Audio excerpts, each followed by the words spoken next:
Pemirsa, lonjakan kasus COVID-19 di Jakarta Barat membuat masyarakat memburu tabung oksigen. Kenaikan harga tabung oksigen pun terjadi di sejumlah toko. Dan berikut laporan rekan Salsabila Syaira dan juru kamera Edi Nugroho.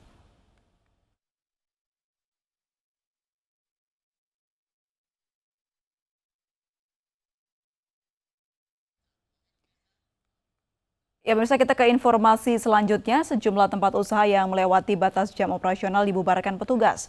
Bahkan ada yang mengelabui petugas dengan pura-pura tutup, padahal di dalamnya masih banyak pengunjung yang berkumpul.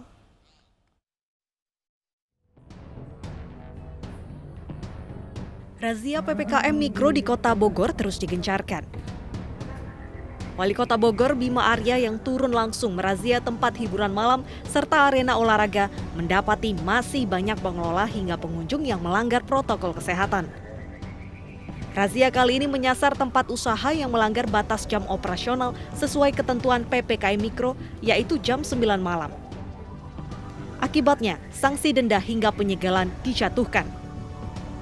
Juga tadi kita langsung denda karaoke, melanggar jam operasional.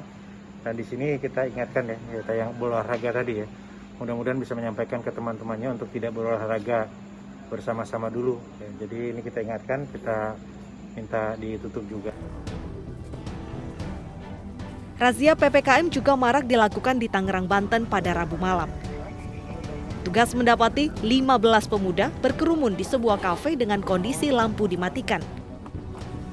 Kerumunan ini langsung dibubarkan Satgas COVID-19 Kecamatan Kelapa II. Selain diberi sanksi push up, KTP pemuda pengunjung kafe juga disita.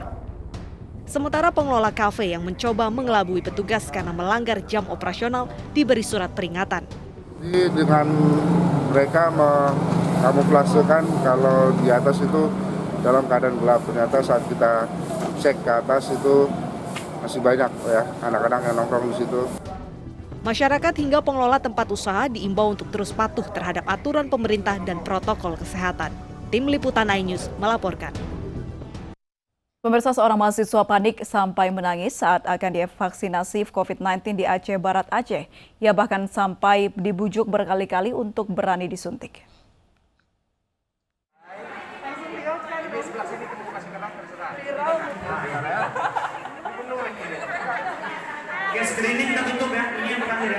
Mahasiswa ini ketakutan saat mengikuti vaksinasi COVID-19 di kampus Universitas Tengku Umar, Mulaboh, Aceh Barat, Aceh. Ia sampai memeluk salah satu petugas karena tak ingin disuntik. Aksinya pun mengundang tawa para perawat. Setelah beberapa kali dibujuk, akhirnya mahasiswa ini berhasil divaksinasi. 1.500 dosis disiapkan untuk 3 hari pelaksanaan vaksinasi massal ini. Tak hanya untuk kalangan universitas, vaksinasi ini juga dibuka untuk kalangan umum. Untuk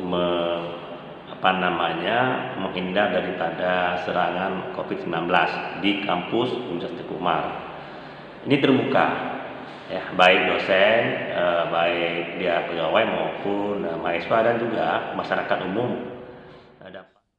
Pemirsa, vaksinasi COVID-19 perdana untuk anak 12 hingga 17 tahun dimulai hari ini. Pendaftarannya cukup memakai nomor induk kependudukan yang ada di kartu keluarga.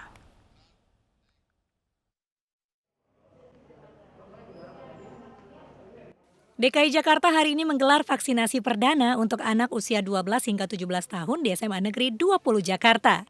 Pemberian vaksin merupakan salah satu cara melindungi anak-anak agar terbebas dari potensi terjangkit COVID-19.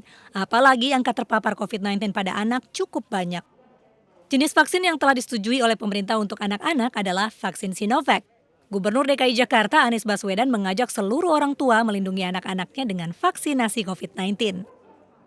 Setelah 1,5 tahun, anak-anak kita harus belajar jarak jauh, tidak bisa berkegiatan bersama dengan teman-temannya di sekolah dengan leluasa. Hari ini 1 Juli 2021, anak-anak di Jakarta mulai mendapatkan vaksinasi. Walaupun sudah divaksin, Gubernur DKI tetap mengimbau orang tua murid untuk mengawasi anaknya dan tetap menjaga protokol kesehatan. Dari Jakarta, Tim Liputan iNews melaporkan. Tingginya permintaan tabung oksigen membuat harga naik di sejumlah toko. Kami kembali usai jeda berikut ini.